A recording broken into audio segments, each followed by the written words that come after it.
Hello दोस्तों, सबको नमस्कार और सब बढ़िया ज़बरदस्त। मैं आशा करता हूँ कि आप लोग सब बढ़िया ज़बरदस्त होंगे। और ये हिंदी प्रैक्टिस सेट है और हिंदी प्रैक्टिस सेट में ये पहला क्वेश्चन है।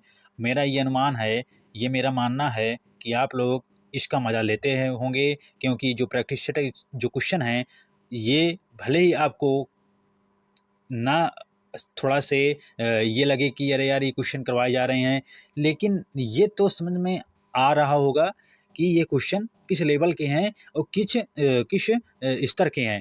क्योंकि अगर तुमने पेपर उठा के देखा होगा, ऐसा क्वेश्चन तुमको मिलेंगे। ऐसा नहीं कि यही पेपर में पूरा छप जाएगा। ये तो हम मतलब कोई टीचर भी नहीं कहता है कि पूरा पूरा ये पेपर पेपर आएगा, लेकिन इसी तरह का पेपर बनता है। ना बहुत हार्ड बनता है, ना बहुत सिंपल बनता है। तो इसी तरह जो है प्रैक्टिस प्रैक्टिस बहुत ज़रूरी है। ये क्वेश्चन जो क्वेश्चन कराए जाते हैं, ये सब पेपर में आए हुए क्वेश्चन होते हैं। और ये पहला क्वेश्चन क्या कह रहा है? पहला क्वेश्चन कह रहा है कि वाह, आप सिनेमा घर गए थे, निम्नलिखित में से कौन सा विकल्प सही है? आप सही विकल्प का चयन करना है आपको कि कौन सा विकल्प सही है।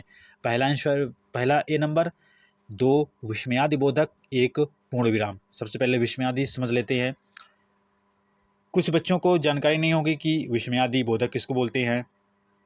तो विस्मयादि बोधक चिन्ह होता है, ये जो एक डंडी होती है उसके नीचे बुंदा होता है, उसको बोलते हैं विस्मयादि बोधक चिन्ह बोलते हैं। तो अब क्वेश्चन क्या कह रहा है हमारा? अब क्वेश्चन पढ़ते हैं। दो विस्मयादि बोधक, एक पूर्ण विराम, ए नंबर सही हो जाएगा। कि दो पूर्ण विराम एक विस्मयादि बोधक चिन्ह हो जाएगा, बी नंबर सही हो जाएगा। कि एक विस्मयादि बोधक एक पूर्ण विराम हो जाएगा, कि सी नंबर सही हो जाएगा। कि डी नंबर, इनमें से कोई नहीं। तो आपको इसमें ये बताना है कि कौन सा विकल्प सही है। तो वाह आप सिनेमा घर गए थे, ये इनमें से कौन होगा? तो वाह, तुमने अगर विस्मयादि बोधक पढ़ा होगा, जो अव्यय है, अव्यय में जो चार पार्ट होते हैं, एक भाग ये भी है, जो विस्मयादि बोधक चिन्ह होते हैं वो कब लगते हैं और कहाँ पर लगते हैं। तो अगर आपने पढ़ा होगा तो आप जरूर ये क्वेश्चन समझ में तुमको आया होगा कि हाँ, ये कहाँ कहाँ पर लगेगा। देखो, आपने ये देखा होगा वाह, जो वाह है उसके बाद वाह आ जाए, आ जाए, या राम राम, मतलब जो है जैसे राम और राम लिख दिया जाए, उसके बाद भी विस्मयादि बोधक होता है, दो लगातार नाम आते हैं। तो ये और इसका अर्थ, अच्छा, विस्मयादि बोधक का अर्थ क्या होता है? विस्मयादि बोधक का अर्थ ये होता है जो जिसका संबंध किसी भी वाक्य के पद से संबंध नहीं रखता है। मतलब कि अगर सिंपल समझ ये सोचो या समझो कि ये ऐसा संबंध होगा कि कोई जो वाक्य तुम्हारा पद लिखा होगा, ये जो जैसा पद लिखा हुआ है, तो इससे कोई संबंध नहीं है। वाह, आप सिनेमा घर गए थे, तो इससे कोई संबंध नहीं है। वो आप सिनेमा घर गए थे, इससे कोई संबंध नहीं वाह का, इसीलिए इसमें विस्मयादि बोधक चिन्ह लगा हुआ है। तो वहाँ में विस्मयादि बोधक चिन्ह लग जाएगा, एक विस्मयादि बोधक चिन्ह हो जाएगा। फिर गए थे में ये एक पूर्ण विराम हो जाएगा। तो इसका आंसर क्या हो जाएगा? एक सी नंबर सही हो जाएगा, एक विस्मयादि बोधक और एक पूर्ण विराम हो जाएगा। तो इसका सी नंबर सही हो जाएगा, सी नंबर सही हो जाएगा। अगला क्वेश्चन देखते हैं। अगला क्वेश्चन क्या कह रहा है स्क्रीन पर? शुद्ध वर्तनी का चयन कीजिए। शुद्ध वर्तनी कौन सी है? प्रतिवादी, प्रतिवादी, प्रतिवादी, प्रतिवादी। अच्छा, आप पढ़ते जाइए, अगर आप पढ़ेंगे तो उसमें भी समझ में आएगा कि कौन सही हो सकता है। आपने कभी सुना है प्रतिवादी? कभी सुना है, कभी बोला है प्रतिवादी? प्रतिवादी। तो जो ए नंबर है शुद्ध वर्तनी में, प्रतिवादी, प्रति, प्रति, आपने सिंपल बोला होगा कि उसके प्रति, उसके प्रति, तो प्रतिवादी। तो इसलिए ए नंबर सही हो जाएगा और ये तीनों गलत हैं। तो ए नंबर शुद्ध वर्तनी में सही हो जाएगा। अच्छा, मैं बोलता जाऊंगा कि ये शुद्ध है कि अशुद्ध है, तो आपको बताना है कि शुद्ध क्या हो जाएगा। जैसा आप ये नहीं समझना कि बार बार वही क्वेश्चन करवा रहे हैं। आप जितना रिवीजन करेंगे, जितना प्रैक्टिस करेंगे, उतने क्वेश्चन तुम्हारे क्लियर हो जाएंगे, उतने कंसेप्ट क्लियर होते हैं बार बार रिवीजन करने से, बार बार पढ़ने की वजह से। ये बोल दिया जाए क्योंकि बहुत इंपॉर्टेंट ज्योत्सना समझा जाता है। ये ज्योत्सना सबसे पहले लिखो अपनी कॉपी में, कॉपी पेन उठा लो। सबसे पहले लिखो ज्योत्सना। मैं बोलता जा रहा हूँ, तुम पहले सबसे लिखो कि ज्योत्सना मैं कैसे लिख रहा हूँ, उसके बाद तुमको शुद्ध शब्द लिखना है। इसका शुद्ध शब्द क्या होगा? ज्योत्सना है, ज्योत्सना। उत्कर्ष, उत्कर्ष, उत्कर्ष, उत्कर्ष। कोशी, कोशी। देखो, अगर आपको इसमें देखना है, चलो ठीक, कोई बात नहीं, लेकिन अगर आप कॉपी पेन उठाए हुए हैं और अगर आप अपने से लिख रहे हैं, उसके बाद फिर जो है शुद्ध शब्द लिखेंगे, या मैं जो बता रहा हूँ उसमें से लिखेंगे, या आप ढूंढ कर लिखेंगे, तो उसमें तुम्हारा ज़्यादा प्रॉफिट होगा, उसमें तुम ज़्यादा सीखोगे। तो इसलिए ये उत्कर्ष है, या कोशी है, या ज्योत्सना है, या कष्टम है, कष्टम, कष्टम बहु कष्टम, और अंतर्ध्यान है, अंतर्ध्यान,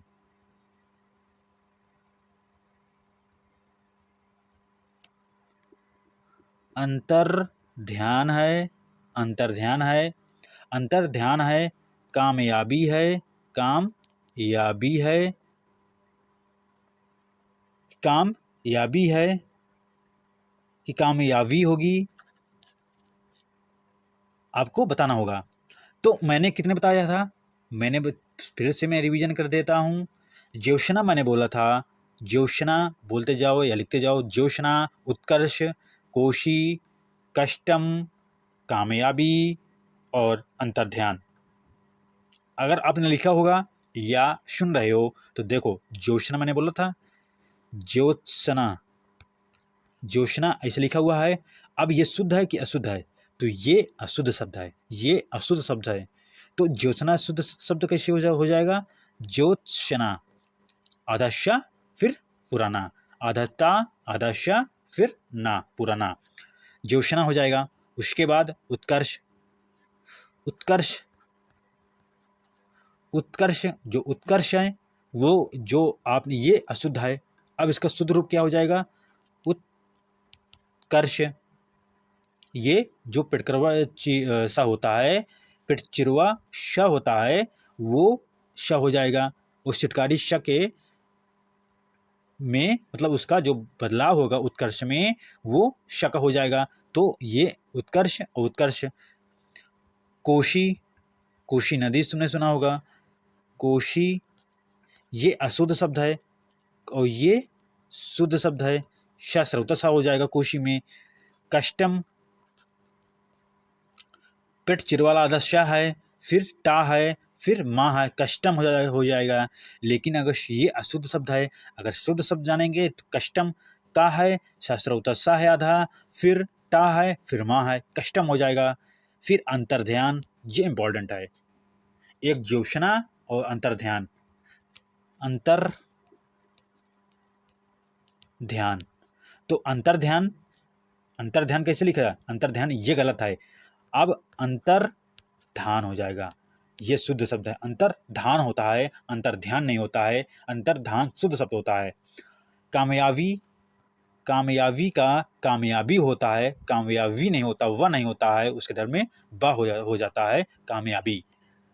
तो ये कुछ शुद्ध वर्तनी थे और ये इसका ये नंबर 6 हो जाएगा। अगला क्वेश्चन है, अगला क्वेश्चन क्या करेंगे ये स्क्रीन पर, कौन सा शब्द भाववाचक संज्ञा नहीं है? सही विकल्प का चयन कीजिए। भाववाचक संज्ञा किसको बोलते हैं? भाववाचक संज्ञा मतलब ऐसी संज्ञा जिसमें भाव हो, वो भाववाचक संज्ञा नहीं है। ए नंबर सही है शत्रुता, बी नंबर सही है वीर, सी नंबर सही है मनुष्य, डी नंबर सही है गुरु। तो इसमें ये क्वेश्चन गलत है। इसमें जो क्वेश्चन है भाववाचक संज्ञा नहीं है, नहीं, भाववाचक संज्ञा है, भाववाचक संज्ञा है। जैसे अगर शत्रु का, शत्रु का शत्रुता, ये भाववाचक संज्ञा है। शत्रु एक संज्ञा शब्द है, उसका शत्रुता हो जाता है, वो शत्रुता भाववाचक संज्ञा हो जाएगा। वीर का, वीर एक संज्ञा शब्द है, वीर एक संज्ञा शब्द है, तो इसीलिए वीर का अगर वीरता होता तो वो भाववाचक संज्ञा हो जाता। मनुष्य का मनुष्यता हो जाता, इसलिए भाववाचक संज्ञा नहीं है। गुरु का गुरुत्व हो जाता, गुरु का गुरुत्व हो जाता, तो ये इसलिए भाववाचक संज्ञा नहीं है। तो इसका आंसर क्या हो जाएगा? इसका ये क्वेश्चन का जो नहीं है इसको काट दीजिएगा, इसको बना लीजिएगा कि ये संज्ञा नहीं हटा दीजिएगा। अब हमारा क्वेश्चन क्या बन जाएगा? ये भाववाचक संज्ञा है। तो भाववाचक संज्ञा है तो ए नंबर सही है, शत्रुता। अगर इसमें अगर गुरुत्व लिखा होता, गुरुत्व लिखा होता तब आप मानते कि ये भाववाचक संज्ञा है। अगर मनुष्य में मनुष्यता होता तो इसमें समझ लीजिए मनुष्य से ही बना है मनुष्यता, इसलिए भाववाचक संज्ञा थी। लेकिन ये भाववाचक संज्ञा नहीं है, ये एक है, ये संज्ञा है, भाववाचक संज्ञा नहीं है। तो ए नंबर सही हो जाएगा। अगला क्वेश्चन है स्क्रीन पर। अगला क्वेश्चन क्या कर रहा है? जैसा राम चाहते हैं वैसा होना चाहिए, निम्नलिखित में से सही सर्वनाम का भेद है। तो सही सर्वनाम हमको ढूंढना है। सर्वनाम कितने प्रकार के होते हैं? 6 प्रकार के होते हैं। ये आपने पढ़ा होगा। 6 प्रकार के होते हैं। जो थोड़ा सा मैं हिंट दे देता हूँ कि सर्वनाम की यह पहचान होती है। एक होता है पुरुषवाचक सर्वनाम, ये तो हो गया, एक पुरुषवाचक सर्वनाम होता है। एक संबंधवाचक हो गया है, एक निज वाचक सर्वनाम हो गया है, एक निश्चित वाचक सर्वनाम हो गया है, एक अनिश्चित वाचक सर्वनाम हो गया है और एक प्रश्नवाचक सर्वनाम हो गया। 4 तो यही हो गए, 2 हो गए हैं अलग। एक निश्चित होता है, एक अनिश्चित होता है और एक जो है प्रश्नवाचक सर्वनाम होता है। तो इसमें क्या बता रहा है? तो 6 सर्वनाम हो गए, तुमको मालूम हो गया है। तो अब इसका आंसर क्या हो जाएगा? निश्चयवाचक। अच्छा, निश्चयवाचक क्या होता है? ये बोल दिया जाए कि जैसे निश्चय कब होता है? यह वह आए। अब उदाहरण के लिए मैं थोड़ा समझाना चाहता हूँ। अगर मान लो तुम बाहर रहे हो, तो अगर 2 दोस्त हो, 2, 3, 4 दोस्त हो, तो कहीं भंडारा होता है, फ्री खाना वहाँ मिलता है। तो वहाँ पर क्या होता है कि हम 4 दोस्त गए, तो हमने बोला कि यह दोस्त हमारा है, हमने बोला यह दोस्त हमारा है, तो यह निश्चित हो जाता है या वह दोस्त।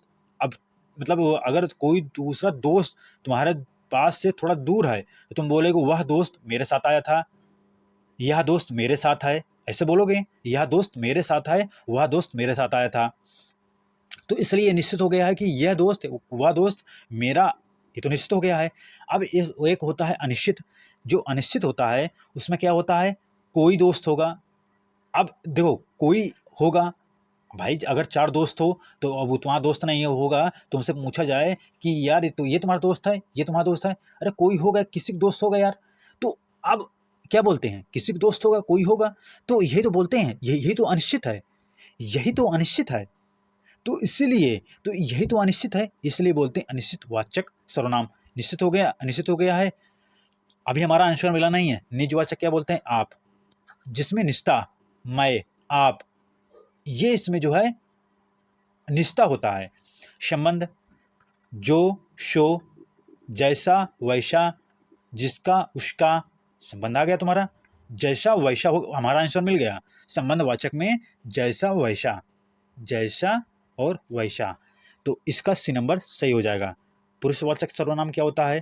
पुरुषवाचक सर्वनाम में इसके 3 पार्ट होते हैं। कौन कौन से? मैं उत्तम, जैसे मैं याद किया हूँ वैसे अगर आप समझ जाएंगे तो आपके लिए फ़ायदा होगा, क्योंकि ये बहुत सिंपल होता है। कोई बोलता ना मैं उत्तम, तुम मध्यम। भाई अपने आप को कोई क्या बोलता है? मैं उत्तम हूँ, तुम मध्यम हो, फिर यह वह अन्य हो गए। तो इसलिए होता है मैं उत्तम पुरुष, मध्यम पुरुष और अन्य। तो इसलिए मैं उत्तम, तुम मध्यम, बाकी अन्य सब हैं, यह वह। तो पुरुषवाचक में हो गया। प्रश्नवाचक में क्या कौन आता है? तो ये आपको देखो, इस क्वेश्चन से आपका सर्वनाम भी मालूम हो गया है, 6 भेद भी मालूम हो गए हैं, उसके उदाहरण भी तुमको मालूम हो गया है, या मतलब उसमें कुछ मैंने ऐसे समझाया है कि आपको समझ में आएगा कि ऐसा ये चीज़ हुआ है इसमें। तो इसमें ये इसका आंसर क्या हो जाएगा? इसका आंसर ए नंबर सही कौन सा? सी नंबर सही हो जाएगा, सॉरी, सी नंबर सही हो जाएगा, संबंध। जैसा वैसा। अगला क्वेश्चन क्या कह रहा है, निम्नलिखित में से कौन सा विशेषण संज्ञा से नहीं बना है।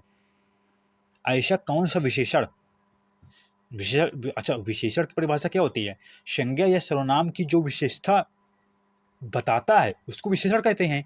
तो जो संज्ञा हो या सर्वनाम, तो जो उसकी विशेषता बता रहा है वो विशेषण है। तो संज्ञा की विशेषता कौन बता रहा है भाई, संज्ञा की विशेषता कौन बता रहा है। अब इसमें क्वेश्चन पूछ रहा है संज्ञा की विशेषता नहीं है भाई, ये तो विशेषण जो संज्ञा से नहीं बना है। आर्थिक अर्थ, अर्थ क्या है, अर्थ एक संज्ञा है, उसमें से क्या लग के, इक लग के, प्रत्यय लग करके आर्थिक बन गया है, इसलिए ये विशेषण है, ये है आर्थिक है। धनी, धन से धनी होता है, तो धन एक रुपये पैसा जिसको बोलते हैं धन, तो ई में ई प्रत्यय लग करके धनी हो गया है, ये तो है भाई। दवाई, दवा धन ई, दवा कहीं हम दवा लेने जाते हैं, ई प्रत्यय लग दवाई बन गया है, तो ये तो है। सुंदर, अब सुंदर में प्रत्यय क्या लग जाएगा, सुंदर, सुंदर, ये सुंदर नहीं होगा, ये केवल एक सुंदर में कोई संज्ञा नहीं है, ये खुद संज्ञा है, इसकी कोई विशेषता नहीं बनी है।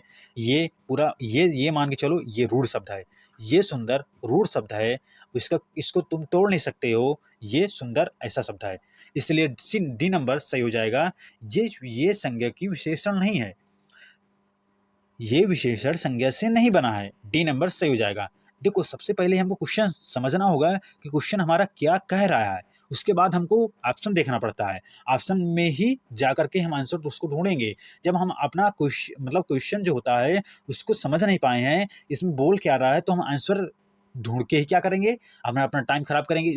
इससे बढ़िया है कि देखो इसमें प्रश्न को घुमाया कैसे है कि कौन सा विशेषण संज्ञा नहीं बना है, तो डी नंबर सही हो जाएगा, सुंदर, सुंदर डी नंबर सही हो जाएगा। अगला क्वेश्चन क्या कह रहा है, मोहन 4 वर्ष बाद विदेश से लौटा है, विदेश से आया है, विदेश से लौटा है, इसमें से निम्नलिखित में से सही जो क्रिया विशेषण है उसको पहचानना है। तो सही क्रिया विशेषण है, अच्छा चलो ठीक है, सही विशेषण क्रिया है। मोहन, मोहन तो एक संज्ञा हो गया है, ये तो होगा नहीं ए नंबर। आपको मैंने बताया कि आपको क्वेश्चन पढ़ना है कि ये वाक्य लिखा हुआ मोहन 4 वर्ष बाद विदेश से लौटा आया है, तो इसमें क्रिया विशेषण को पहचानना है। मोहन तो एक संज्ञा हो गया है, 4 क्या हो गया है, ये एक सर्वनाम हो गया है, एक सर्वनाम नहीं, गलती सॉरी, इसमें एक विशेषण हो गया है। विशेषण में 4 पार्ट होते हैं ना, तो एक ये 4 एक विशेषण है। अब आया ये क्रिया हो गया, आना एक क्रिया हो गया है। मैं फिर से रिवीजन कर रहा हूँ, मोहन एक संज्ञा हो गया है, 4 एक विशेषण हो गया है, और आया एक क्रिया हो गया है। बचता कौन है, बाद, 4 वर्ष के बाद, ये हो गया क्रिया विशेषण। ये क्रिया विशेषण डी नंबर सही हो जाएगा, डी नंबर सही हो जाएगा। और ये स्क्रीन पर लास्ट क्वेश्चन है, कौन सा शब्द स्त्रीलिंग नहीं है।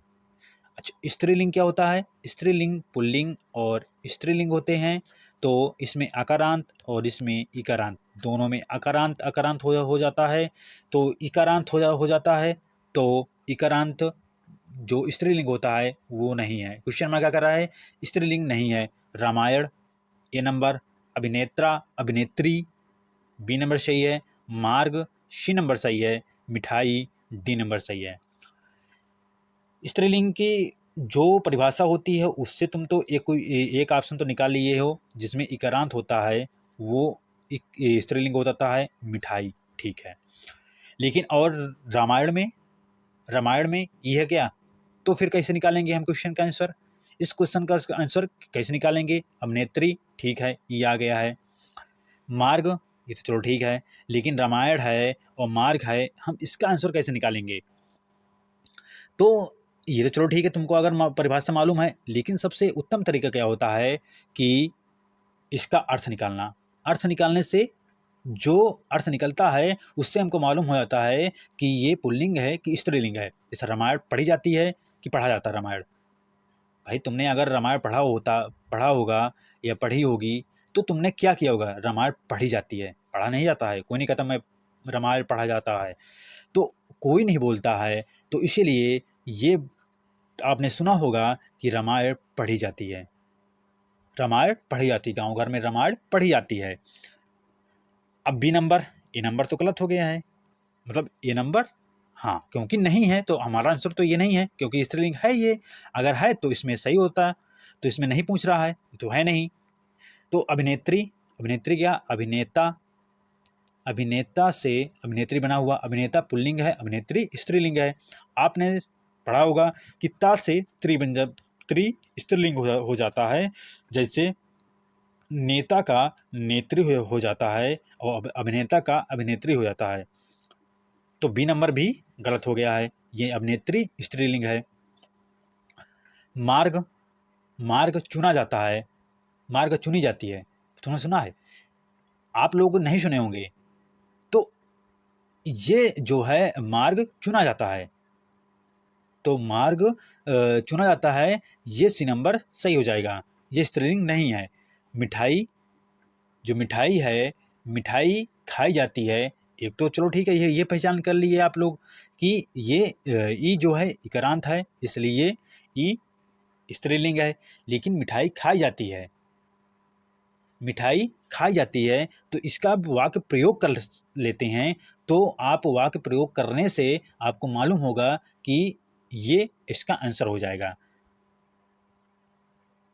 तो मैं दोबारा ये बता रहा हूँ आप लोग कि सबसे उत्तम तरीका क्या होता है, वाक्य का प्रयोग करें, इसको तो मतलब इसका अर्थ निकालें, तो आपको ये पुल्लिंग और स्त्रीलिंग में कोई कन्फ्यूजन नहीं होगा, कोई कन्फ्यूजन नहीं होगा। अगर वाक्य शब्द को तोड़ रहे हैं, शब्द का अर्थ निकाल सकते हैं। तो इसका आंसर क्या हो जाएगा? इसका आंसर हो जाएगा सी नंबर, सी नंबर सही हो जाएगा। और एक बात, अगर वीडियो अच्छा लगे तो लाइक करिएगा, शेयर करिए अपने दोस्तों के पास, और ये वीडियो जाना चाहिए लोगों के पास। और मेरा अनुमान है कि वीडियो अच्छा लगा तो कमेंट्स करिए कि इसमें क्या कमी रह गई है, इसमें क्या करना चाहिए हमको, और क्वेश्चन लाने चाहिए, और क्या करना चाहिए, इसमें क्या कमी रह गई है, तो आप कमेंट्स में ज़रूर बताएं। Okay, bye.